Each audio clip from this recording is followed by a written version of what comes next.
The champagne glass slipped from my fingers, shattering against the hardwood floor of my own apartment as I stared at the bedroom door that should have been locked. Through the crack, I could see my fiancé Ryan's bare back moving rhythmically, above someone else, and that someone else was moaning my best friend Tyler's name. Before we jump back in, tell us where you're tuning in from. And if this story touches you, make sure you're subscribed, because tomorrow I've saved something extra special for you. The birthday party I'd been hosting for myself was still going, strong in the living room behind me, with 30 of our closest friends laughing and celebrating, completely unaware that the guest of honor had just discovered her entire world was a lie. The worst part wasn't the betrayal itself. It was the way Tyler caught my eye through the doorway and smirked, never stopping his movements, as if this was exactly what he'd been planning all along. The morning of my 28th birthday started, like any other Saturday in Portland, with the familiar sound of rain tapping against the windows of our Pearl District loft. Ryan had already left for his morning run with Tyler, something that had become their weekend ritual ever since they started their consulting business together 6 months ago. I should have known then that something was different about their friendship, but I was too busy planning what I thought would be the perfect birthday celebration to notice the signs that were right in front of me. I spent the entire day preparing for the party, hanging string lights across the exposed brick walls, arranging flowers I'd picked up from the farmer's market, and setting up a playlist that mixed all of our friends' favorite songs. Ryan had insisted on handling the guest list, which I thought was sweet at the time. He kept saying he wanted to surprise me, that this birthday was going to be special, that he had something important planned. I remember feeling so grateful to have someone who cared enough to take charge of making my day memorable. Tyler arrived early, as he always did, carrying a bottle of expensive wine and wearing that charming smile that had made him popular since our college days. He'd been Ryan's roommate back then, and I'd gotten used to him being around constantly, even after Ryan and I started dating 3 years ago. Tyler was the kind of guy who made everyone feel like they were his best friend, the one who always knew the right thing to say and never seemed to have a care in the world. Ryan often joked that Tyler was the brother he never had, and I'd grown to think of him as family too. As guests began arriving at 7, our apartment filled with the comfortable chatter of people who'd known each other for years. My co-workers from Cascade Marketing Solutions mingled with Ryan's business contacts. College friends shared embarrassing stories, and everyone seemed to be having the kind of good time that makes you feel proud of the life you've built. Natalie, my closest friend since freshman year, had flown in from San Francisco specifically for the party, and seeing her laugh with Ryan's sister made me feel like everything in my world was exactly as it should be. Ryan seemed different that night, more attentive than usual, constantly refilling my drink and making sure I was enjoying myself. He kept whispering in my ear about how beautiful I looked, how lucky he was to have me, how much he loved seeing me happy. Every few minutes he'd disappear to check on something in the kitchen or answer a phone call, but I assumed he was just being a good host. Tyler was equally attentive, complimenting my dress, telling everyone who would listen how amazing I was, and making toasts about friendship and loyalty that had everyone raising their glasses. Around 10 o'clock, Ryan announced that he had a special birthday surprise for me, something he'd been planning for weeks. He asked everyone to gather in the living room while he went to get it ready, and Tyler volunteered to help him set everything up. I remember feeling excited, wondering if this might finally be the moment he proposed.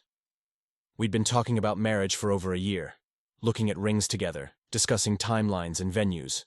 All of our friends expected it, and I'd been hoping this birthday might be when he finally made it official. As I waited with our guests, accepting hugs and birthday wishes, I noticed that Ryan and Tyler had been gone for longer than expected. Natalie made a joke about how men always take forever to organize surprises, and everyone laughed. But I was starting to feel a strange knot forming in my stomach. After 20 minutes, I decided to go check on them, thinking maybe they needed help with whatever elaborate surprise they were preparing. The hallway leading to our bedroom was dimly lit, and I could hear what sounded like muffled voices coming from behind the closed door. I assumed they were wrapping a gift or setting up some kind of surprise that required privacy, so I approached quietly, not wanting to ruin whatever they had planned. But as I got closer, the sounds became clearer, and my heart started racing, for all the wrong reasons. The door wasn't completely closed, just pushed mostly shut, and through the gap I could see movement on the bed. At first, my brain couldn't process what I was seeing. It was too unexpected, too impossible, too much of a violation of everything I thought I knew about my life. But there was no mistaking Ryan's distinctive tattoo on his shoulder blade, or Tyler's voice saying things that made my stomach turn inside out. I stood there for what felt like hours, but was probably only seconds, watching the two most important men in my life betray me in the most intimate way possible. The sounds of the party continued behind me, people laughing and talking and celebrating. My birthday, while my entire world collapsed in complete silence. I wanted to scream, to throw open the door and confront them, to run back to the party and expose them in front of everyone. But instead, I found myself frozen, unable to move, or speak or even breathe properly. That's when Tyler looked directly at me through the crack in the door. Our eyes met, and instead of stopping, instead of showing even a moment of shame or regret, he smiled. It was a cold, calculated smile that told me this wasn't just a moment of weakness or a drunken mistake. This was deliberate, planned, meant to hurt me in the deepest way possible. He wanted me to see, wanted me to know that he could take whatever he wanted from my life, including the man I thought loved me more than anything. The champagne glass I'd been holding slipped from my numb fingers and shattered against the hardwood floor, the sound echoing through the hallway like a gunshot. For a moment, everything stopped. The movement on the bed ceased, and I could hear Ryan saying my name in a panicked whisper. I knew I had only seconds before they would come after me, before I'd have to face them and pretend I hadn't just seen my entire future crumble into pieces. Instead of waiting for that confrontation, I turned and walked back toward the party, forcing a smile onto my face as I rejoined our friends. Natalie immediately noticed something was wrong and asked if I was okay, but I brushed off her concern, claiming I'd just gotten a headache from all the excitement. I moved through the room like I was underwater, accepting birthday wishes and making small talk while inside I felt completely hollow. When Ryan and Tyler finally emerged from the bedroom 15 minutes later, both looking slightly disheveled but trying to act normal, I watched them carefully. Ryan came straight to me, wrapping his arms around my waist and kissing my cheek, as if nothing had happened. Tyler joined a conversation about sports, laughing and joking like he always did, but I caught him glancing at me several times with that same cruel smile. The rest of the party passed in a blur. I went through the motions of being the happy birthday girl, cutting cake, opening presents, posing for photos with friends who had no idea their celebration was actually a wake for my relationship. When people started asking about Ryan's big surprise, he claimed he'd decided to save it for a more private moment, that it was too personal to share with a crowd. Everyone accepted this explanation, thinking it was romantic, while I knew the truth was far more sinister.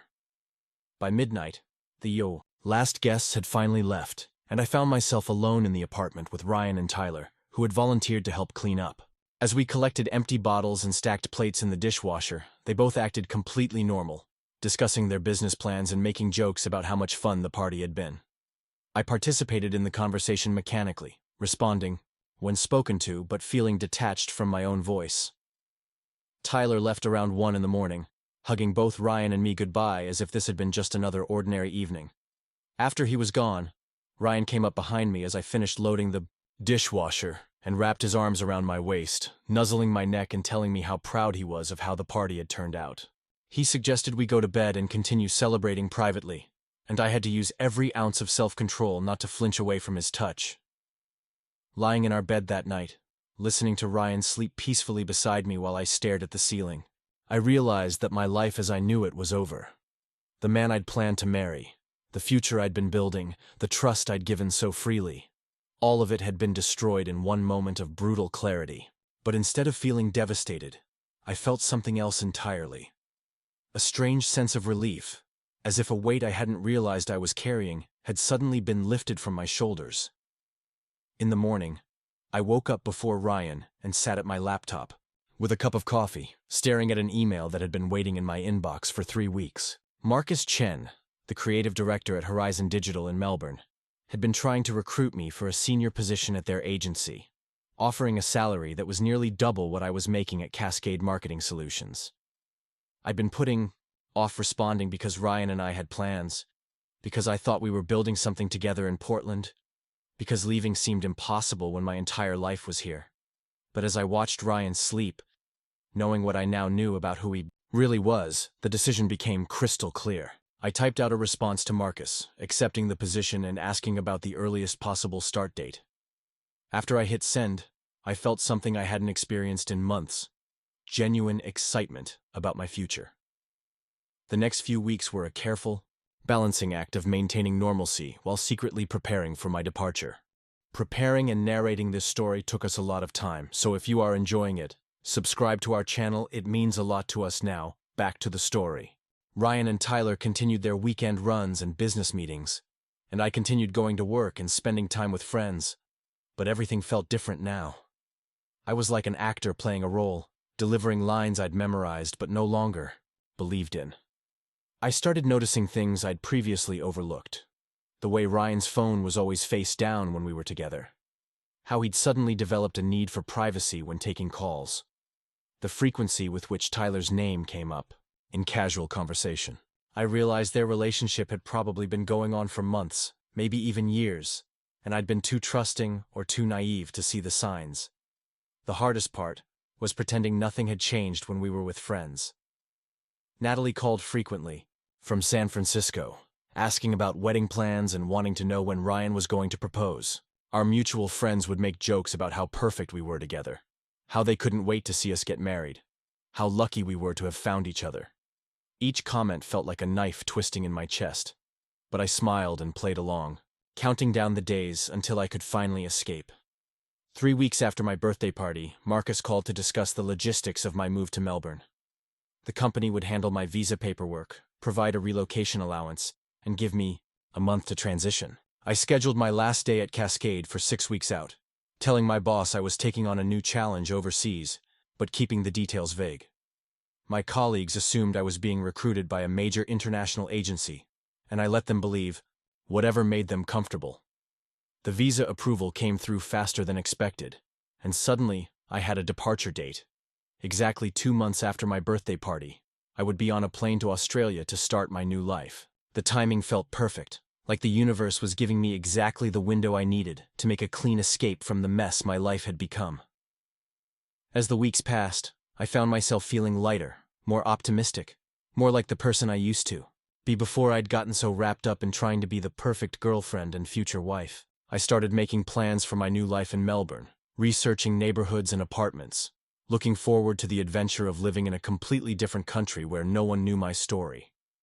Ryan began to notice that something was different, asking if I was feeling okay, if something was bothering me, if there was anything I wanted to talk about.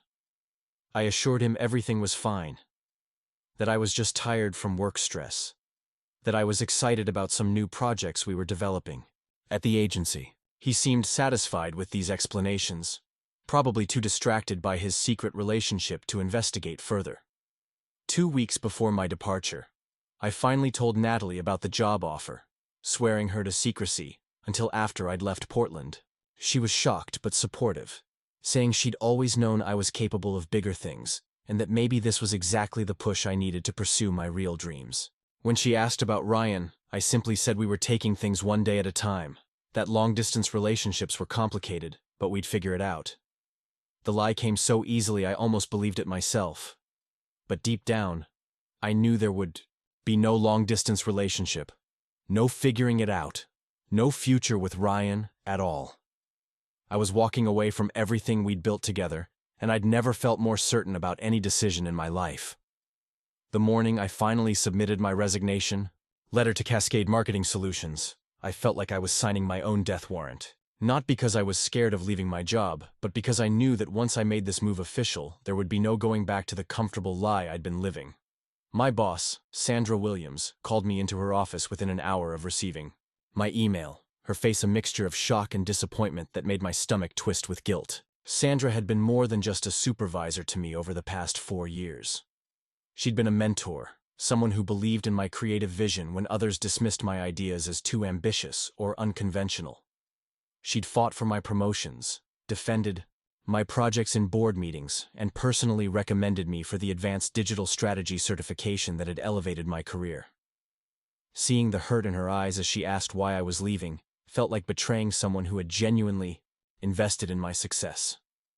The conversation lasted nearly 2 hours, with Sandra trying every angle she could think of to convince me to stay. She offered me a raise that would bring my salary closer to what Melbourne was offering, promised me more creative control over major campaigns, even suggested I could work remotely part-time if I needed more flexibility. Each offer made me feel worse about my deception, because I couldn't tell her the real reason I was leaving had nothing to do with career advancement and everything to do with escaping a life that had become unbearable. When I remained firm in my decision, Sandra's disappointment shifted to genuine concern. She asked if everything was okay at home, if Ryan was supportive of my decision to move internationally, if there were personal issues affecting my judgment. I assured her that Ryan and I had discussed everything thoroughly and that he was completely behind my career move, another lie that felt like acid in my throat. She seemed satisfied with this explanation, though I caught her studying my face carefully, as if she sensed there was more to the story than I was revealing. Walking back to my desk after that meeting, I felt the weight of everyone's eyes on me.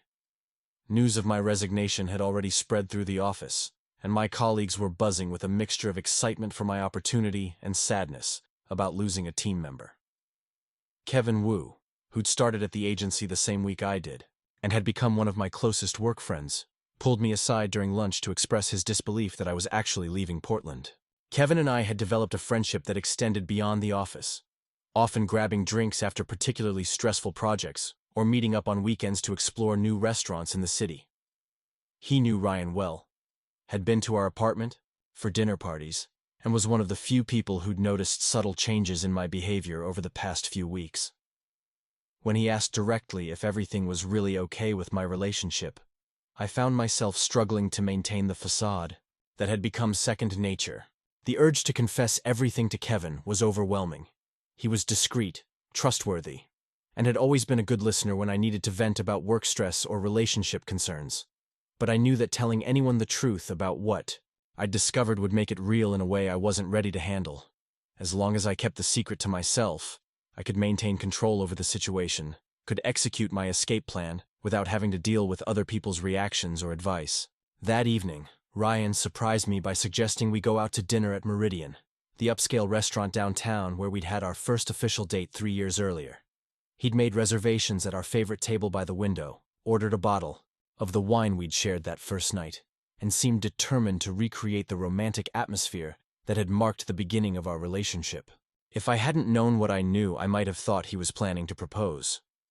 Throughout dinner, Ryan was more attentive and affectionate than he'd been in months, constantly reaching across the table to touch my hand, telling stories about our early dating days, reminiscing about trips we'd taken and milestones we'd celebrated together. He talked about our future with the kind of certainty that would have made me feel secure and loved just a few weeks earlier, but now felt like a cruel mockery of everything I thought we'd been building together. When dessert arrived, Ryan pulled out a small velvet box that made my heart stop for all the wrong reasons. Inside was a delicate gold bracelet with a charm shaped like the Portland Bridge, engraved with the date of our first anniversary. He fastened it around my wrist while telling me how much he loved our life together, how grateful he was for my patience and support, how excited he was about all the adventures we had ahead of us. I smiled and thanked him while fighting the urge to throw the bracelet across the restaurant. The drive home was filled with comfortable silence, Ryan's hand resting on my thigh, while soft jazz played through the car speakers. He seemed genuinely happy, more relaxed than I'd seen him in weeks, and I realized with growing horror that he had no idea I knew about his affair with Tyler. In his mind, he was successfully managing 2 relationships, keeping both me and Tyler satisfied while maintaining the perfect facade of being a devoted boyfriend, preparing to propose marriage. Back at our apartment, Ryan suggested we open another bottle of wine and spend the evening on the couch, watching old movies and talking about our plans for the upcoming holidays. As he uncorked a bottle of the expensive Pinot Noir we'd been saving for a special occasion, I excused myself to go to the bathroom, needing a moment away from his overwhelming displays of affection that now felt suffocating rather than romantic. Standing in front of the bathroom mirror, I barely recognized the woman staring back at me. My reflection looked tired, hollow, like someone going through the motions of living without actually feeling alive. The bracelet Ryan had given me felt heavy on my wrist, a beautiful lie that symbolized everything wrong with our relationship. I considered taking it off, hiding it away, but realized that would only raise questions I wasn't ready to answer. When I returned to the living room, Ryan had settled on the couch with the wine and queued up The Princess Bride, the movie we'd watched on our third date when I'd admitted I'd never seen it before. He patted the cushion beside him, inviting me to curl up against his side the way I always did during our movie nights. As I settled into his arms, breathing in the familiar scent of his cologne, I felt like I was attending my own funeral. Halfway through the movie, Ryan's phone buzzed with a text message. I felt his body tense slightly as he reached for the device, angling it away from me as he read whatever had come through. His response was quick, just a few tapped letters, but I caught him glancing at me to make sure I wasn't paying attention to his conversation. When the phone buzzed again a few minutes later, he excused himself to take a call in the kitchen, claiming it was a work emergency that couldn't wait until morning. From the couch, I could hear fragments of his conversation, his voice lower than usual, but occasionally rising with what sounded like frustration or disagreement. He mentioned meeting times and locations, spoke about being careful and making sure everything went smoothly, used phrases that could have been about business but felt charged with personal significance. When he returned 15 minutes later, he apologized for the interruption and suggested we head to bed, claiming the work call had drained his energy. As we got ready for bed, Ryan's phone continued to buzz intermittently with messages that he answered quickly before setting the device face down on his nightstand. Each notification felt like a slap in the face, knowing that Tyler was probably on the other end of those conversations, planning their next encounter, or simply maintaining the emotional intimacy that should have belonged to me. I brushed my teeth mechanically, removed my makeup without really seeing my reflection, and changed into pajamas while Ryan showered. Lying in bed that night, listening to Ryan's steady breathing beside me, I felt more alone than I'd ever felt in my entire life. The man I'd shared a bed with for 3 years, the person I'd trusted with my deepest fears and biggest dreams, was a complete stranger. Everything I thought I knew about his character, his values, his love for me, had been an elaborate performance, designed to keep me satisfied while he pursued his real desires elsewhere. The next morning brought a text from my mother, asking if Ryan and I wanted to join her and my father for brunch on Sunday. My parents adored Ryan, frequently commenting on how lucky I was to have found such a stable, ambitious, thoughtful partner. My mother had been dropping hints about grandchildren for the past year, asking when Ryan was going to make things official, planning hypothetical wedding scenarios during our family dinners. The thought of sitting through another meal of listening to them praise Ryan while knowing the truth about his character made me physically sick. I texted back that we already had plans for Sunday, which wasn't technically a lie, since I intended to spend the day apartment hunting online and researching neighborhoods in Melbourne. When Ryan asked about my parents' invitation over breakfast, I told him the same story, and he seemed relieved rather than disappointed. A few months earlier, he would have suggested we reschedule our plans to accommodate my family, but now he was quick to accept any excuse that gave him more free time for his other activities. At work that day, Sandra called me into another meeting to discuss the transition process for my accounts and projects. She'd prepared a detailed timeline for training my replacement, scheduled client meetings to introduce them to other team members who would be taking over their campaigns, and created a comprehensive handover document that would ensure none of my work was lost after my departure. Her thoroughness and professionalism only made me feel worse about my deception, knowing that she was investing significant time and energy into managing my exit while having no idea why I was really leaving. During my lunch break, I received a call from Marcus in Melbourne, confirming my start date and providing details about the temporary housing the company had arranged for my first month in Australia. Hearing his enthusiasm about having me join the team, listening to him describe the projects I'd be working on and the creative opportunities available at Horizon Digital, gave me the first genuine feeling of excitement I'd experienced since my birthday party. For the first time in weeks, I was looking forward to something instead of just trying to survive each day. That afternoon, Tyler stopped by the office to pick up some marketing materials for a client presentation. He made his way around the floor, charming my colleagues with his easy smile and quick wit, playing the role of successful entrepreneur and devoted friend that everyone expected from him.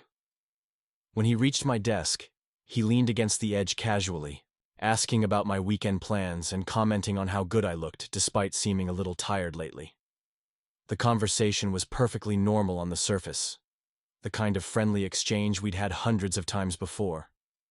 But there was something in Tyler's eyes that made my skin crawl. He knew that I knew, even though we'd never directly acknowledged what I'd witnessed. There was a smugness in his demeanor, a confidence that suggested he believed he held all the power in our unspoken standoff. When he mentioned that he and Ryan were planning a guy's weekend trip to the coast, supposedly to work on their business strategy, I simply nodded and wished them a good time. After Tyler left, Kevin approached my desk with a concerned expression, asking if everything was okay between Tyler and me. He'd noticed the tension during our conversation, picked up on subtle cues that suggested our friendship wasn't as comfortable as it appeared. When I asked what he meant, Kevin mentioned that Tyler had seemed almost territorial, like he was marking his presence in my workspace, testing my reactions to see how I'd respond to his casual invasiveness.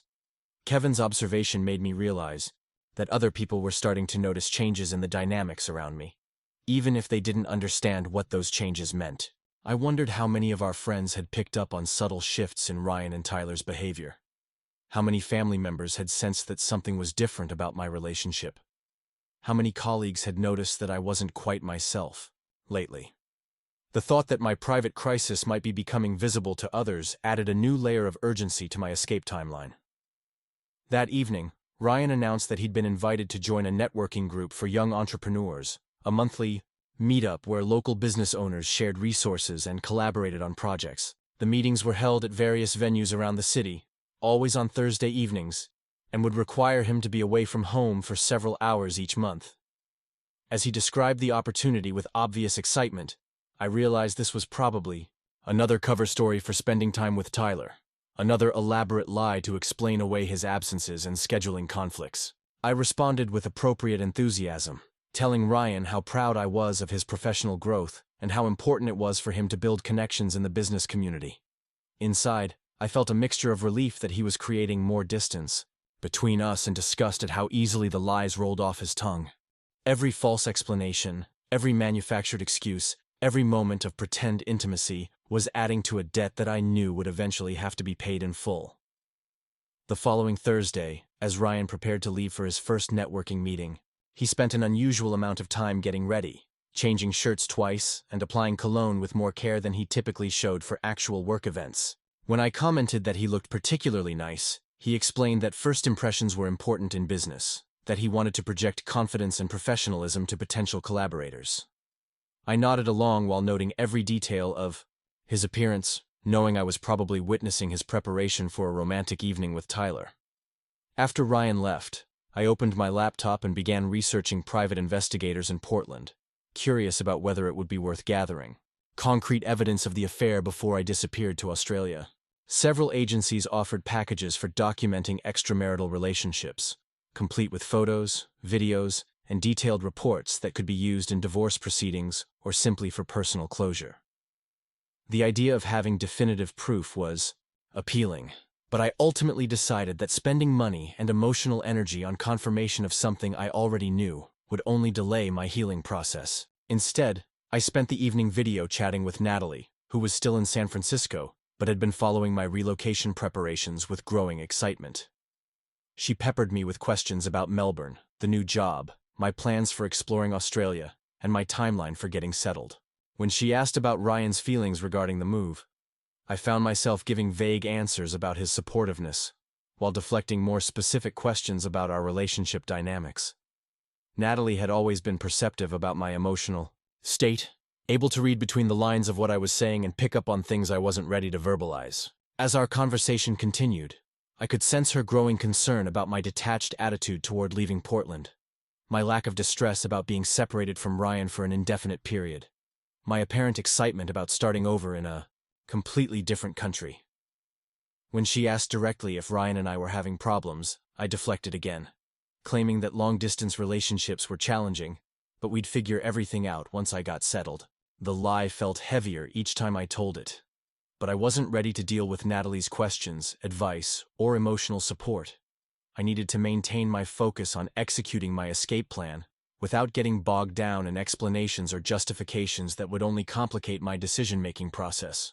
The truth would come out eventually, but for now, I needed everyone to believe that my move to Melbourne was purely professional, a career opportunity too good to pass up, rather than a desperate flight from a life that had become unbearable. When Ryan returned home around 11 that night, he was more animated than usual, full of stories about the interesting people he'd met and the potential business opportunities he'd discovered. He talked for nearly an hour about various entrepreneurs who were looking for marketing support, potential partnerships that could expand his consulting practice, and the valuable advice he'd received about scaling his business operations. Every word felt like a performance, carefully crafted to support his cover story while revealing nothing about how he'd actually spent his evening. As we prepared for bed, Ryan seemed energized rather than tired, like someone who'd had an invigorating and enjoyable experience rather than sitting through a dry business meeting. When I mentioned that he seemed particularly happy about his networking success, he attributed his good mood to feeling optimistic about his professional future, grateful for the opportunity to connect with like-minded entrepreneurs who understood the challenges of building a business from scratch. Lying next to him that night, listening to him scroll through his phone one final time before sleep, I felt the full weight of my isolation settling over me like a suffocating blanket. I was sharing a bed with someone who was living a completely double life, someone who could look me in the eye and lie about the most basic facts of his daily existence, someone who was so skilled at deception that he probably believed his own stories.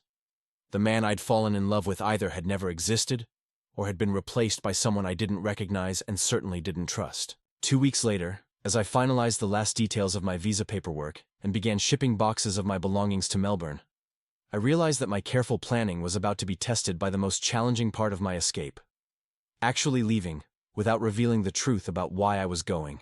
The hardest part wouldn't be saying goodbye to the life I'd built in Portland, but maintaining the pretense that this was a temporary career move, rather than a permanent escape from a relationship that had become toxic and unsustainable.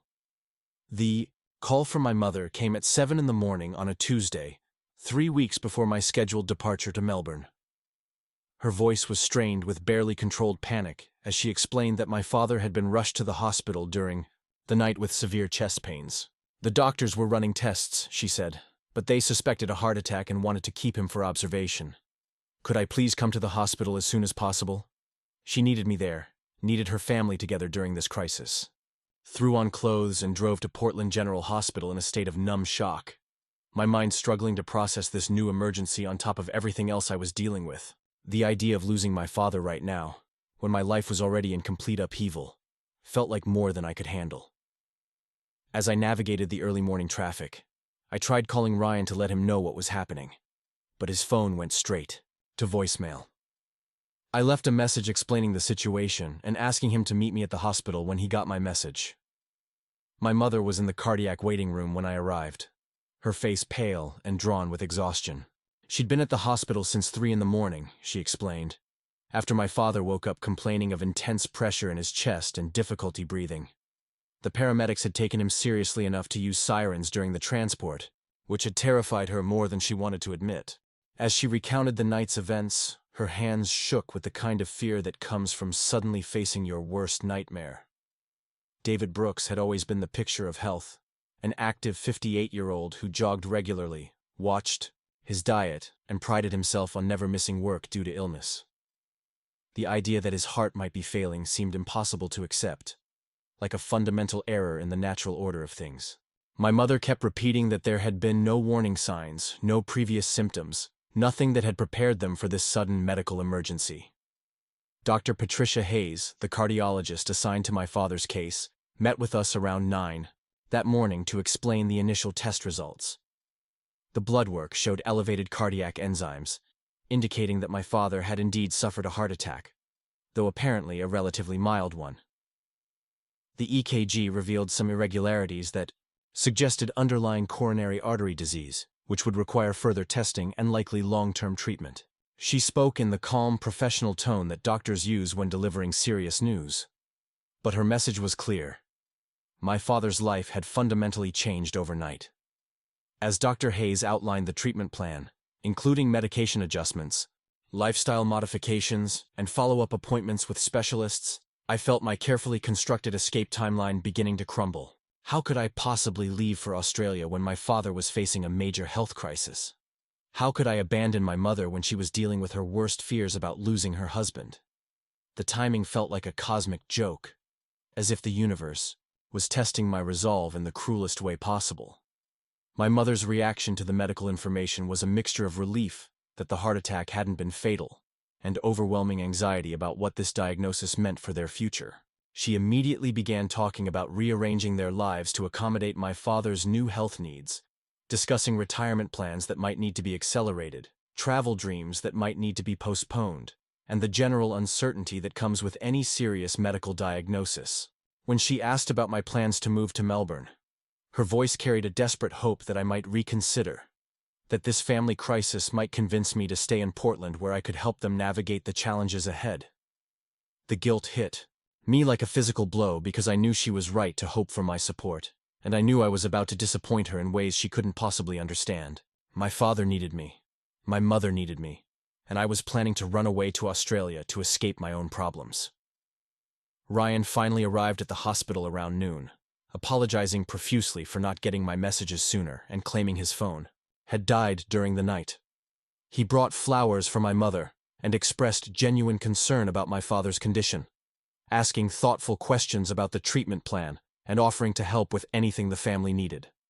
To my parents, he appeared to be the perfect supportive boyfriend, stepping up during a crisis and proving his commitment to our relationship. But I noticed details that my parents missed. The way Ryan's hair was slightly disheveled despite his claim of rushing straight from home. The faint scent of unfamiliar cologne that didn't match what he usually wore. The fact that his clothes looked like they'd been hastily put on rather than carefully selected. When my mother hugged him and thanked him for coming, expressing how grateful she was that I had such a caring partner during this difficult time, I felt sick with the knowledge that his performance was just another elaborate lie. Tyler appeared later that afternoon, having heard about the emergency through Ryan, bringing coffee for everyone and offering to handle any business obligations that Ryan might need to miss while supporting my family. His presence felt invasive and inappropriate, but my parents welcomed him warmly, appreciating what they saw as friendship and loyalty during a time of crisis. Watching Tyler play the role of concerned family friend while knowing the truth about his relationship with Ryan felt like being trapped in an especially twisted nightmare. As the day wore on, the conversation inevitably turned to my upcoming move to Australia. My mother voiced her concerns about me being so far away during my father's recovery, wondering aloud whether the job opportunity might still be available if I delayed my departure by a few months. Ryan immediately chimed in with what sounded like supportive reassurance, telling my parents that my career was important and that we'd figure out a way to make everything work despite the geographical distance. Tyler added his own commentary about the importance of seizing professional opportunities when they arise, mentioning examples of other people who'd regretted passing up international positions for personal reasons. His advocacy for my move struck me as particularly cruel, since I knew he was probably eager to have me out of the picture so he could have Ryan's full attention, without the complication of a girlfriend who might discover their affair. That evening, after my father had been moved to a regular room and was resting comfortably, my mother and I went to the hospital cafeteria for dinner. She looked exhausted, emotionally drained from the stress of the day, and I could see how much she was struggling with the fear of losing the man she'd been married to for 32 years. When she reached across the table and took my hand, asking me to seriously consider postponing my move to Melbourne, I felt my resolve beginning to waver. The conversation that followed was one of the most difficult of my life. My mother explained how much my father's health scare had reminded her that life was fragile and unpredictable, that family needed to stick together during challenging times, that she couldn't bear the thought of me being on the other side of the world if something worse happened. She spoke about the sacrifices she and my father had made to support my education and career, reminding me of their unconditional love and asking whether I could show them the same loyalty now that they needed me. Every word felt like a knife in my chest, because I knew she was right about the importance of family, and I knew I was about to choose my own survival over their needs. But I also knew that staying in Portland meant continuing to live a lie, pretending that my relationship with Ryan was healthy, while knowing that he was systematically betraying me with one of my closest friends. The thought of maintaining that facade for months, or potentially years while also dealing with my father's health crisis, felt impossible. I promised my mother I would think seriously about her request, that I understood her concerns and wanted to do what was best for the family. The lie came easily, but it felt different from all the others I'd been telling lately. Heavier somehow, more consequential. This wasn't just about protecting myself from uncomfortable conversations or maintaining social appearances. This was about potentially abandoning my parents during the most frightening period of their lives. When we returned to my father's room, he was awake and alert, looking much better than he had that morning. The color had returned to his face, and his voice was stronger as he talked about how grateful he was for the medical care he'd received, and how optimistic he felt about his recovery. Seeing him like this, more like his normal self, made it easier to believe that he would be fine without my constant presence, that my mother was capable of handling the situation, even if I wasn't there to help. My father's first question was about my job in Melbourne, whether the hospital emergency would affect my departure plans, whether I was having second thoughts about moving so far away. When I assured him that the timing was still workable and that I was committed to this career opportunity, he smiled and told me how proud he was of my ambition and independence. His support felt like a gift, permission to prioritize my own needs even during his health crisis. Ryan drove me home from the hospital that night, maintaining a steady stream of conversation about my father's prognosis, the quality of his medical care, and the adjustments our family would need to make going forward. On the surface, he seemed genuinely concerned and supportive, but I caught him checking his phone repeatedly at red lights, responding to messages that he angled away from my view. Even during my family's medical emergency, he couldn't resist, maintaining his secret communications with Tyler. Back at our apartment, Ryan suggested we open a bottle of wine to help us both decompress from the stress of the day. As he poured 2 glasses of red wine, he talked about how scary it must have been for me to get that early morning call from my mother, how difficult it was to see a parent looking vulnerable and mortal. His words were appropriate and comforting, exactly what I needed to hear, but they felt hollow because I knew they were just another performance. As we sat on the couch together, Ryan's arm around my shoulders while we discussed the day's events, I found myself studying his face carefully, looking for any sign of genuine emotion or authentic concern. What I saw was a man who was very good at saying the right things, at projecting the right emotions, at playing the role of supportive boyfriend with convincing sincerity. But there was something missing behind his eyes, a fundamental disconnection between his words and his actual feelings. The wine made me bold enough to ask directly whether he thought I should postpone my move to Melbourne given my father's condition. Ryan's response was immediate and seemingly heartfelt. He said that while he would miss me terribly and worry about my father's recovery, he believed that my career opportunities were too important to sacrifice and that my parents would want me to pursue my dreams even during challenging times. The answer sounded noble and selfless, but I suspected his real motivation was relief that I would be gone and unable to interfere with his relationship with Tyler. That night, lying in bed beside Ryan while he slept peacefully, I made a decision that felt both liberating and devastating. I would not postpone my departure for Melbourne. I would not sacrifice my escape plan to provide comfort and support during my father's recovery. I would prioritize my own emotional survival over my family's immediate needs, and I would live with the guilt and consequences of that choice for the rest of my life. The next morning brought another complication that threatened to derail my carefully planned exit. Sandra called me at home, explaining that Cascade Marketing Solutions had just landed a major client whose campaign timeline would require my immediate attention and expertise. The project was worth more money to the agency than any account they'd handled in the past 2 years, and the client had specifically requested me based on my reputation in the industry. Could I possibly consider extending my departure date by 6 weeks to oversee this crucial campaign? Sandra's request put me in an impossible position. Professionally, I owed her and the agency significant loyalty after 4 years of career development and opportunities. Personally, I knew that 6 additional weeks in Portland meant 6 more weeks of pretending my relationship was healthy. 6 more weeks of watching Ryan and Tyler's deception. 6 more weeks of maintaining a facade that was already exhausting me beyond my limits. The money from the extended contract would be substantial, enough to significantly ease my transition to life in Australia, but the emotional cost felt too high to pay. I asked Sandra for 24 hours to consider her proposal, claiming I needed to discuss the logistics with Ryan and make sure the delay wouldn't jeopardize my position with Horizon Digital in Melbourne. In reality, I needed time to figure out whether I had the strength to maintain my deception for another month and a half, whether my sanity could survive that much additional exposure to Ryan's lies and Tyler's smugness. The conversation with Marcus Chen in Melbourne about potentially delaying my start date was one of the most stressful phone calls of my life. He was understanding about my father's health crisis and the professional opportunity that was complicating my timeline.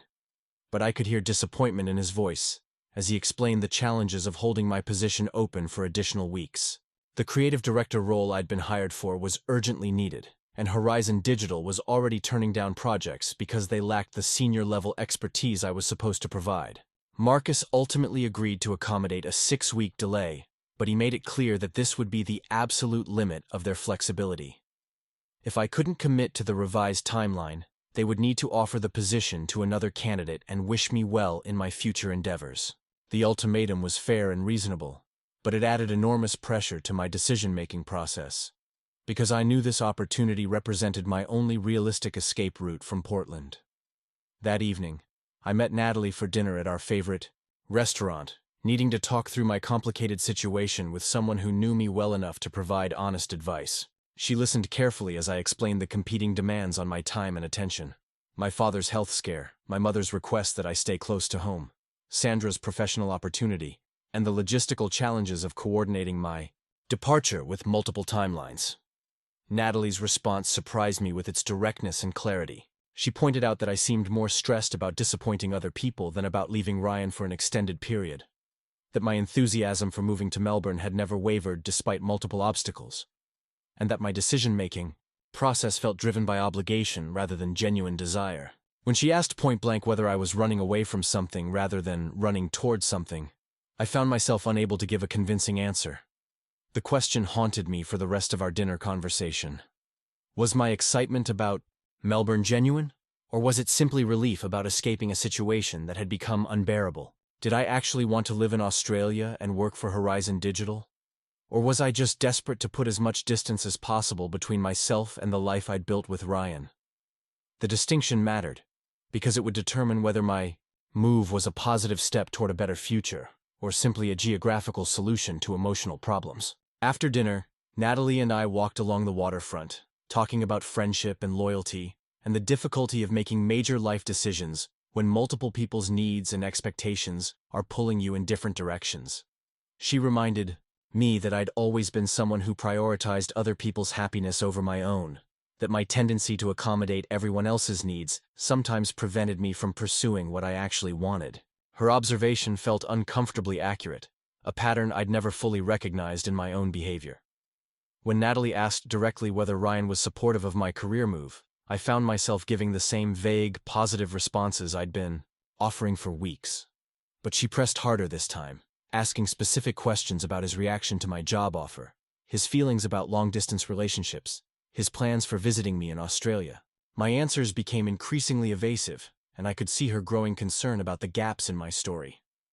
The conversation ended with Natalie making me promise to be completely honest with myself about my motivations for moving to Melbourne, to make sure I was choosing Australia because I wanted to be there, rather than because I wanted to leave Portland. She also asked me to consider whether there were unresolved issues in my relationship that I was avoiding rather than addressing, whether my eagerness to leave might be a sign that something fundamental was wrong with my life here.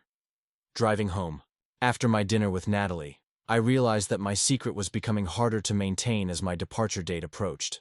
The people who knew me best were starting to notice inconsistencies in my story, gaps between my stated motivations and my actual behavior, signs that I was running away from something rather than running toward something. The truth felt like a time bomb, counting down to an explosion that would either destroy my carefully planned escape or force me to finally confront the reality of my situation. When I got back to the apartment, Ryan was hosting an impromptu business meeting with Tyler and 2 other local entrepreneurs, discussing strategies for expanding their consulting practice. The sight of Tyler sitting at our kitchen table, drinking our wine and acting like he belonged in our home, filled me with such rage that I had to excuse myself immediately to avoid saying something that would expose everything I'd been hiding. I locked myself in the bathroom and ran the shower to mask the sound of my crying, finally allowing myself to feel the full weight of anger and betrayal that I'd been suppressing for weeks. The injustice of watching Tyler make himself comfortable in my home while carrying on an affair with my boyfriend felt unbearable, a violation that went beyond simple infidelity into something much more personal and cruel. I wanted to march back into the kitchen and expose them both in front of their business associates, to destroy their carefully constructed facades the way they'd destroyed my sense of reality. But instead, I stayed in the bathroom until I heard the meeting breaking up, until the voices in the kitchen faded and the front door closed behind the visitors. When I finally emerged, Ryan was cleaning up wine glasses and pizza boxes, humming contentedly as if the evening had been a perfect success. He asked whether I was feeling okay, mentioning that I'd seemed tired and stressed lately, wondering whether my father's health scare was affecting me more than I wanted to admit. His concern felt like salt in an open wound, a reminder that he was capable of noticing my emotional state when it suited him but remained oblivious to the pain he was causing through his own actions. I assured him that I was fine, just overwhelmed by work demands and family stress, and he accepted this explanation with the kind of relief that suggested he didn't actually want to probe deeper into my feelings. As we prepared for bed that night, Ryan mentioned casually that Tyler would be joining him for another networking event the following week, this one a weekend retreat for emerging business leaders. The way he delivered this information, as if it were just another professional obligation, made me want to scream with frustration. Instead, I nodded and wished him well, adding another lie to the growing collection of deceptions that had become the foundation of our relationship. The weekend retreat was scheduled for the same time I'd planned to finalize my shipping arrangements and complete my visa paperwork, tasks that would require my full attention and emotional energy.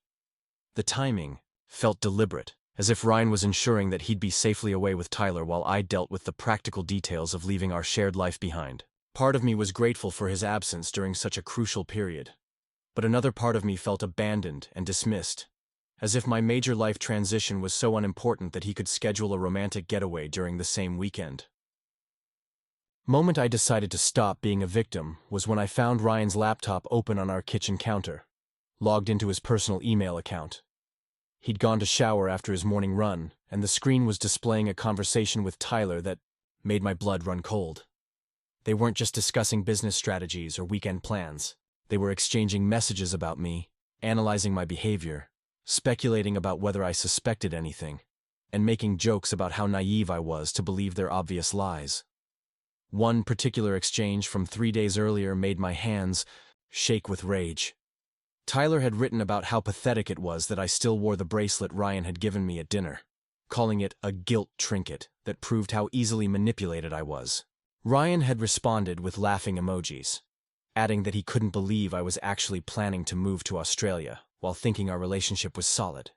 He'd written, "She's making this so much easier than I expected. Once she's gone, we won't have to sneak around anymore." The email thread contained months of correspondence, dating back to before my birthday party, revealing that my discovery of their affair hadn't been accidental at all. They had planned for me to find them together, had deliberately left the bedroom door partially open, had wanted me to know the truth without having to formally end our relationship. In their twisted logic, traumatizing me into leaving voluntarily was easier than going through the messy process of a breakup, especially since Ryan would have had to explain why he was choosing Tyler over the woman he'd been promising to marry. The level of calculation behind their cruelty was breathtaking. They had discussed the timing of my job offer from Melbourne, speculating about whether it was convenient enough to solve their problem of wanting me gone.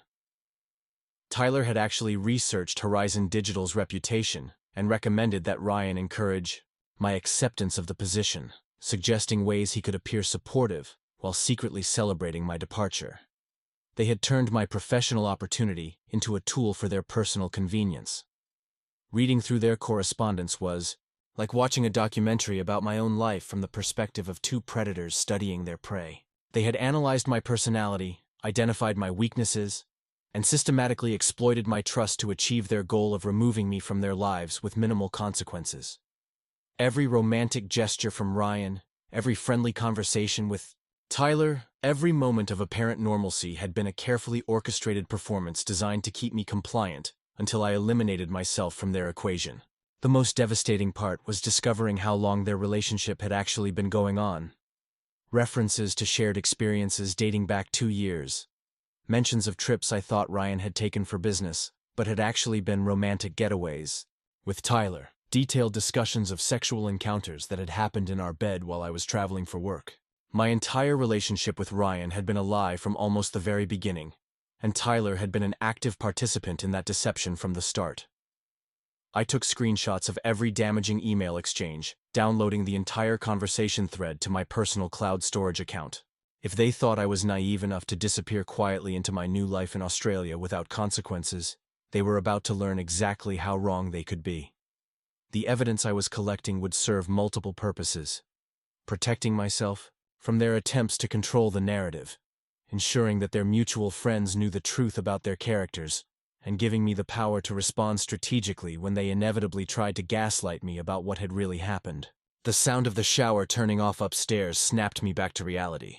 I quickly closed Ryan's laptop and returned it to exactly the position where I'd found it, then busied myself making coffee as if I'd been in the kitchen for normal morning routine reasons. When Ryan appeared 10 minutes later, freshly showered and cheerful, I greeted him with the same warm smile I'd been perfecting for weeks, giving no indication that I'd just discovered the true extent of his betrayal. Ryan mentioned over breakfast that he'd received confirmation details for his weekend retreat with Tyler, expressing excitement about the networking opportunities and business workshops they'd be attending. As he described the itinerary with obvious enthusiasm, I nodded supportively while mentally planning my own activities for the same weekend. If he wanted to be away while I finalized my departure preparations, I would use his absence to execute the most important phase of my strategic response. That afternoon at work, I had a private conversation with Sandra about accepting the extended contract that would delay my departure by 6 weeks. I explained that after careful consideration, I decided the professional opportunity was too valuable to pass up, especially given the financial benefits that would ease my transition to life in Australia. Sandra was delighted by my decision, immediately beginning to discuss the campaign timeline and my expanded responsibilities for the major client account. The extended timeline would actually work in my favor, giving me additional weeks to plan my exit strategy and gather more evidence of Ryan and Tyler's deception. Instead of feeling trapped by the delay, I felt empowered by the extra time to ensure that my departure would be on my terms, rather than theirs. They had been counting on my quick disappearance to Australia, expecting me to fade quietly out of their lives without any confrontation or consequences. The 6-week extension would disrupt their timeline and give me opportunities they hadn't anticipated. My next stop was a consultation with Jennifer Walsh, a private investigator who specialized in documenting extramarital affairs and business fraud. I'd found her agency through online research, drawn to their reputation for discretion and thorough evidence collection.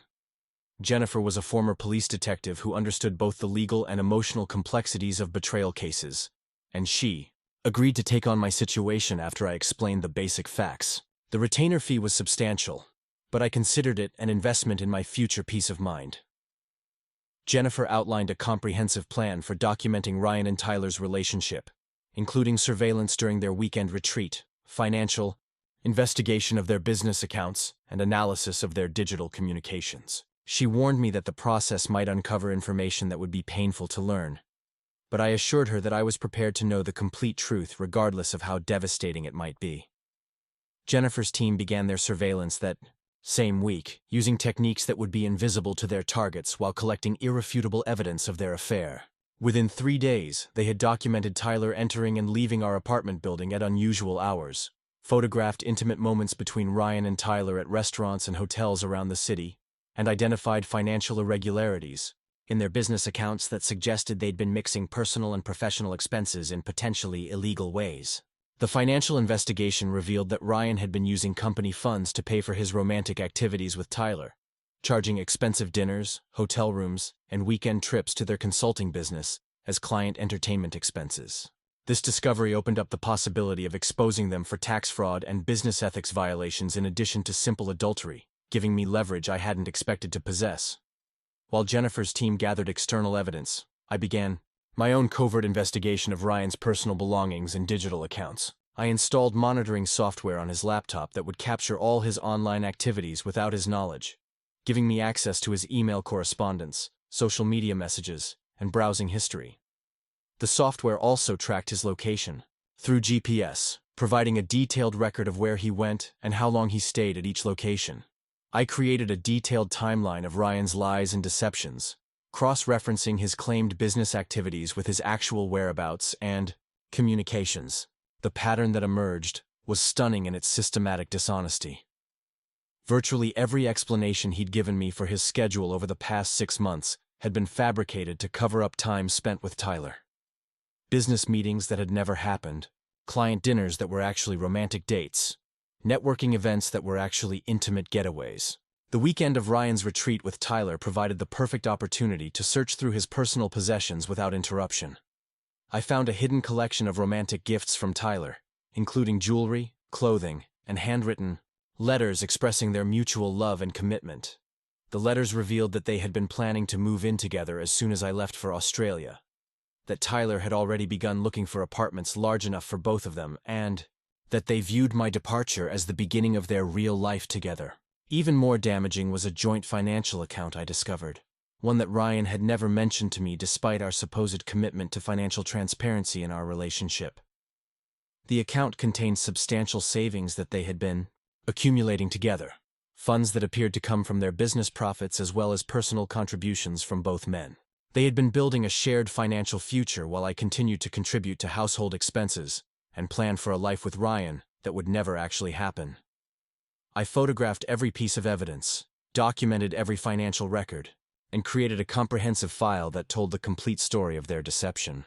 The folder contained proof of their affair, evidence of their financial fraud, documentation of their systematic lies, and records of their deliberate emotional abuse. If they wanted to play games with my life, I was prepared to respond with overwhelming force. The most psychologically damaging discovery was a recording device I found hidden in our bedroom, apparently placed there by Tyler to capture intimate moments between Ryan and me. The violation felt so profound that I had to leave the apartment immediately, driving aimlessly around Portland while trying to process the full extent of their cruelty. They hadn't just betrayed me sexually and emotionally, they had violated my privacy and dignity in ways that felt criminal.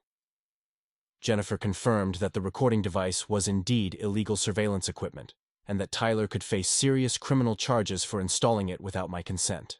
This discovery elevated their betrayal from simple adultery to potential felony violations, giving me legal leverage that could destroy both their personal reputations and their business partnership.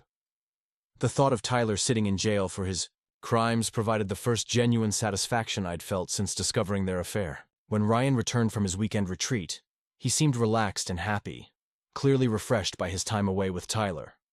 He brought me a small gift from the conference, a coffee mug with the event logo, and spent 20 minutes describing the valuable workshops he'd attended and the important business connections he'd made. Every word of his report was a lie, but I listened with apparent interest while mentally comparing his fabricated story to the photographic evidence of his actual activities. Jennifer's surveillance team had captured extensive documentation of Ryan and Tyler's romantic weekend, including images of them sharing hotel rooms, dining intimately at expensive restaurants, and engaging in obviously sexual behavior in semi-public settings. The contrast between Ryan's fictional business retreat and his actual romantic getaway was so stark that it would be impossible for him to maintain his deception once confronted with the evidence. I decided that my confrontation with Ryan and Tyler would take place at the office holiday party scheduled for the following week, an event that would include most of our mutual friends and professional colleagues. The public setting would prevent them from controlling the narrative or minimizing the impact of their exposure, and the presence of witnesses would ensure that their reputations suffered immediate and lasting damage. Sandra had asked me to give a brief presentation about my upcoming move to Australia, framing it as an inspirational story about pursuing international opportunities and maintaining professional relationships across distances. The irony of being asked to speak about my relationship while planning to expose Ryan's betrayal felt like poetic justice, an opportunity to control my own narrative while destroying theirs. I spent hours preparing my presentation, crafting a speech that would begin with conventional career advice, but transition into a detailed expose of Ryan and Tyler's deception. The slides I created included all the evidence I'd collected: email screenshots, photographs from their romantic weekend, financial records showing their fraud, and documentation of the illegal surveillance equipment. The presentation would be devastating and irreversible, ending their relationship with the same kind of public humiliation they had inflicted on me. The week leading up to the holiday party was surreal, as I maintained perfect normalcy while preparing for total warfare. Ryan continued his usual routines, completely unaware that I had uncovered the full extent of his deception and was planning a response that would destroy everything he thought he'd built. Tyler stopped by the apartment several times, acting friendly and supportive about my upcoming move while having no idea that I knew about his hidden cameras and illegal surveillance. My parents called regularly to check on my father's recovery and discuss my extended timeline for moving to Australia. I assured them that the additional 6 weeks would give me more time to help with Dad's rehabilitation and spend quality time with family before my departure. The lies came easily now, because I knew they were temporary and serving a larger purpose of protecting my strategic advantage. Natalie flew in from San Francisco 2 days before the holiday party, planning to attend the event as my guest before I moved to Australia. She immediately sensed that something significant had changed in my demeanor, commenting that I seemed more confident and decisive than I had in months. When she asked directly whether I'd resolved whatever had been bothering me about my relationship with Ryan, I smiled and told her that clarity was coming very soon. The night before the party, I had dinner with Natalie at a quiet restaurant downtown, finally ready to tell someone the truth about what I'd discovered and what I was planning to do about it. Her reaction was a mixture of shock, anger, and admiration for the thoroughness of my investigation and the strategic nature of my response. She agreed to stay close during the party, providing moral support and serving as a witness to whatever unfolded. As I went to bed that night, lying next to Ryan for what I knew would be the last time, I felt a sense of peace and anticipation that I hadn't experienced since my birthday party. Tomorrow would bring the end of their deception and the beginning of my real new life, one built on truth rather than lies, independence rather than dependence, and self-respect rather than naive trust. The woman who had been blindsided by betrayal was gone, replaced by someone who refused to be anyone's victim ever again. The morning of the holiday party dawned clear and cold, perfect weather for what I had planned. As Ryan got dressed for the event, humming cheerfully while selecting his outfit, I felt like I was watching a condemned man preparing for his own execution. He had no idea that this would be the last day of his comfortable life, the final hours of his successful deception, the end of everything he thought he'd achieved through his systematic lies and emotional abuse. I dressed carefully for the party, choosing an outfit that projected confidence and authority, while remaining professional enough for the office setting. The presentation materials were loaded onto my laptop, the evidence was organized in my folder, and Jennifer's final surveillance report was ready to be distributed to anyone who questioned the authenticity of my claims. After months of being reactive and defensive, I was finally ready to take control of my own story and ensure that the truth was told on my terms rather than theirs. Tyler arrived at our apartment an hour before the party, offering to drive Ryan and me to the venue as a gesture of friendship and support for my farewell celebration.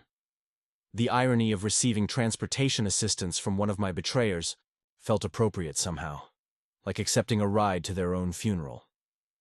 As we drove through downtown Portland toward the hotel where the party was being held, I looked out at the city I was preparing to leave and felt genuinely excited about my future for the first time in months. The holiday party was already in full swing when we arrived, with colleagues from multiple departments mingling in the elegant ballroom Sandra had reserved for the occasion. The atmosphere was festive and relaxed, exactly the kind of environment where shocking revelations would have maximum impact and lasting consequences. As I accepted congratulations on my upcoming move and fielded questions about my new position in Australia, I felt like an actor delivering the final performance of my career in Portland. Sandra introduced me to the crowd around 8 o'clock, asking everyone to gather for my presentation about international career opportunities and the importance of taking calculated risks for professional growth.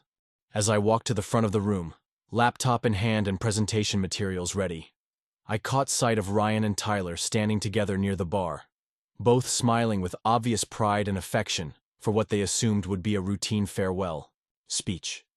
Their expressions of confident satisfaction were about to change permanently, and I intended to savor every moment of their destruction. Standing at the front of the ballroom with my laptop open and the projector displaying my first slide, I looked out at the crowd of colleagues, friends, and acquaintances who had gathered to celebrate my career transition. Ryan stood near the back with Tyler, both men radiating confidence and satisfaction as they anticipated what they assumed would be a routine farewell presentation. Sandra was beaming with pride at the front table, surrounded by senior executives who were curious to hear insights about international business opportunities. Natalie sat at a corner table, her expression tense with anticipation, because she was the only person in the room who knew what was actually about to unfold. I began my presentation with conventional career advice, discussing the importance of recognizing opportunities for professional growth and the courage required to pursue challenging international positions. My opening remarks were warmly received, with audience members nodding appreciatively as I outlined the benefits of working abroad and the skills that global experience could provide. Ryan and Tyler continued to smile with obvious pride, probably congratulating themselves on how smoothly they had manipulated me into this convenient solution to their relationship complications. 5 minutes into my speech, I clicked to a slide that changed everything. Instead of career development tips, the screen displayed a photograph of Ryan and Tyler kissing passionately outside a downtown hotel, taken by Jennifer's surveillance team during their supposed business retreat. The image was crystal clear, unmistakably intimate, and completely devastating to their carefully constructed facades. The reaction from the audience was immediate and electric, with gasps of shock rippling through the ballroom as people processed what they were seeing. I watched Ryan's face transform from confident satisfaction to pure terror as he realized that his secret had been exposed in the most public and humiliating way possible. Tyler went pale, his usual charming smile replaced by an expression of panic as he understood that their relationship was no longer hidden. The silence in the room was deafening, broken only by the sound of chairs scraping as people turned to stare at the two men who had just been revealed as lovers at what was supposed to be a celebration of professional achievement. Without acknowledging the obvious shock in the room, I continued speaking as if the photograph was a normal part of my presentation. I explained that during my research into international business practices, I had learned valuable lessons about trust, transparency, and the importance of authentic relationships in both personal and professional contexts. As I spoke, I clicked through additional slides showing more evidence of their affair: romantic dinners captured by surveillance cameras, hotel receipts charged to their business account, and intimate text messages they had exchanged while planning their deception. Sandra looked mortified, clearly understanding that her agency's holiday party had just become the venue for a devastating personal revelation that would overshadow any business-related content.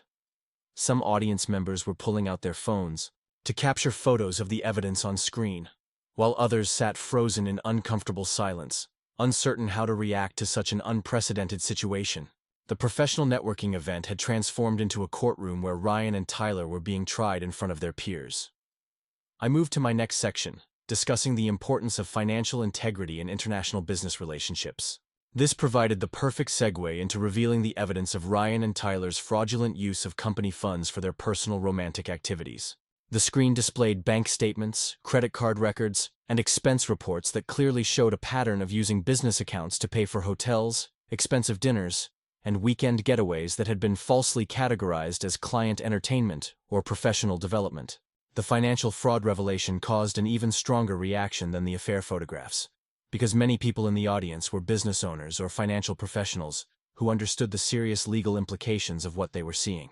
Several attendees were now openly discussing what they had learned, with conversations spreading throughout the ballroom as the full scope of Ryan and Tyler's deception became clear. The men themselves remained frozen in place, apparently too shocked to flee or attempt damage control. My presentation continued with a discussion of privacy and consent in international business relationships, which allowed me to reveal the most damaging evidence of all: the illegal recording equipment that Tyler had installed in my bedroom without my knowledge or permission. The photograph of the hidden camera device caused another wave of gasps and angry murmurs, as the audience realized they were witnessing not just adultery and financial fraud, but serious criminal behavior that could result in felony charges. Tyler finally attempted to leave the ballroom, but found his path blocked by angry colleagues who demanded explanations for his illegal surveillance activities. Ryan remained paralyzed near the bar, his face ashen as he watched his reputation and business relationships disintegrating in real time. The comfortable life he had built through deception was collapsing around him with devastating speed and thoroughness, exactly as I had planned. I concluded my presentation by thanking everyone for their attention and support during my career transition, expressing gratitude for the valuable lessons I had learned about recognizing deception and protecting myself from people who would exploit trust for personal gain. The irony of delivering this message at what was supposed to be a celebration of my departure was not lost on the audience, many of whom now understood that my move to Australia was an escape from betrayal rather than a simple career advancement.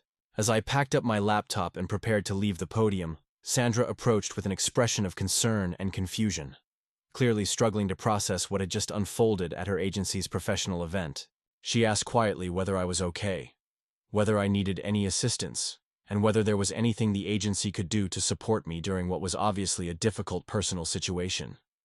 Her genuine concern felt like a gift after months of dealing with Ryan's calculated cruelty and Tyler's manipulative behavior. I assured Sandra that I was fine, that exposing the truth had been liberating rather than traumatic, and that I was looking forward to starting fresh in Australia without the burden of living with deception. When she asked about the legal implications of the evidence I had presented, I explained that Jennifer Walsh was handling all interactions with law enforcement and that Tyler would likely face criminal charges for his illegal surveillance activities. The aftermath of my presentation was swift and comprehensive. Several business owners in the audience immediately announced that they would be severing professional relationships with Ryan and Tyler's consulting firm, citing concerns about ethics and trustworthiness that made continued collaboration impossible. The Portland business community was small enough that reputation damage spread quickly, and I knew that their company would struggle to survive the scandal that had just been created. Ryan finally approached me as I was leaving the ballroom, his face desperate as he tried to find words that might somehow undo the devastation of the past 30 minutes. He began with apologies, claiming that he had never meant to hurt me, that his relationship with Tyler had been a mistake, that he was willing to do anything to repair the damage to our relationship.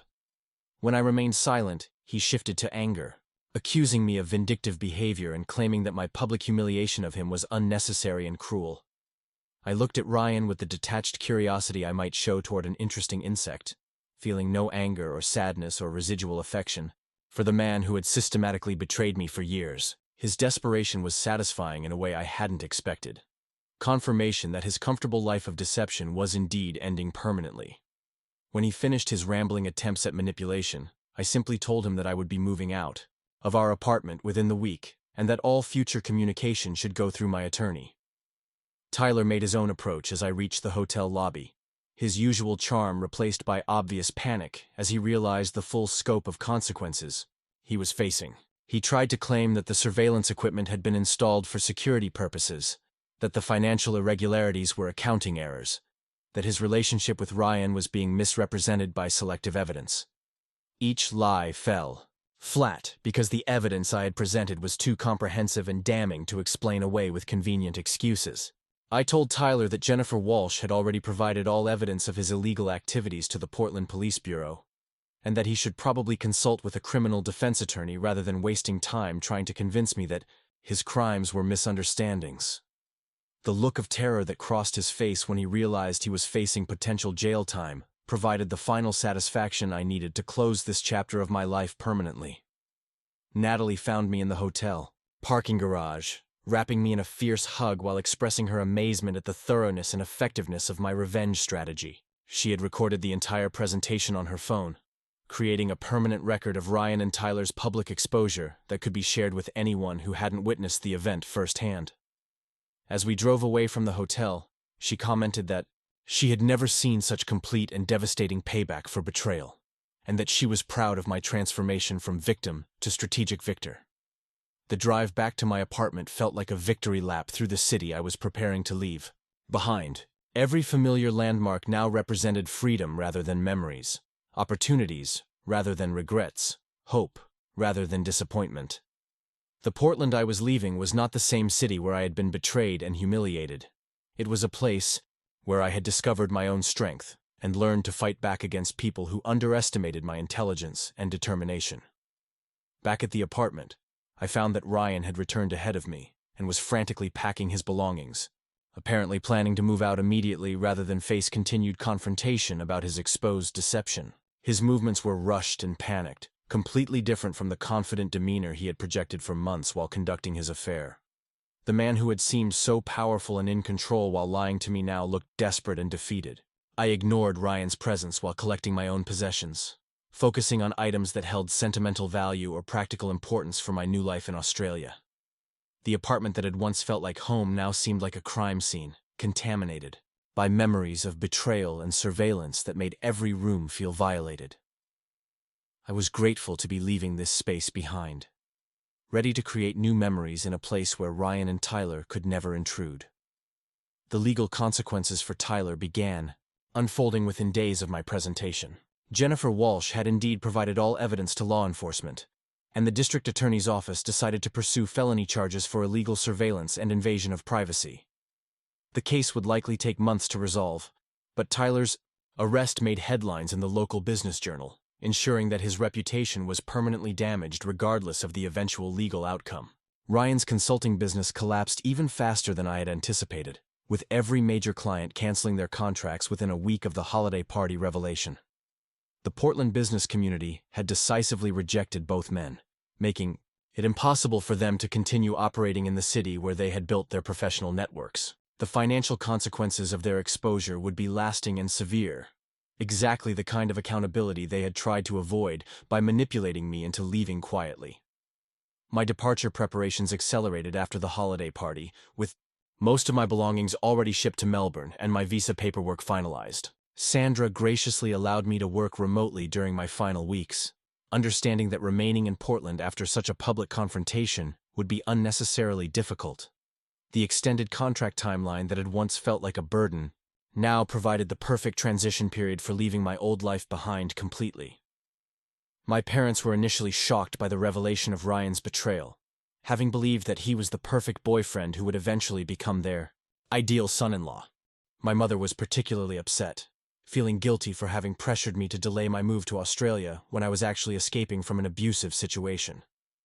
When I assured them that my new life in Melbourne represented opportunity rather than exile, they became supportive of my decision and proud of my strength in handling such a difficult situation.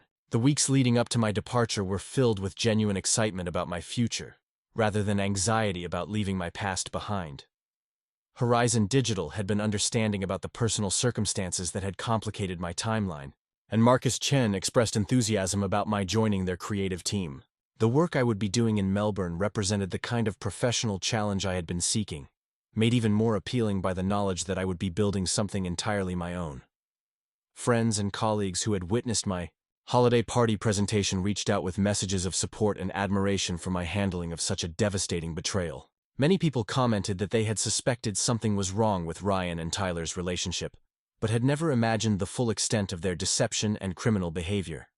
The validation from my professional community helped confirm that my response had been appropriate and necessary rather than vindictive or excessive. My final week in Portland was spent saying goodbye to the city and people who had shaped my adult life, but without the sadness I had expected to feel about leaving everything familiar behind.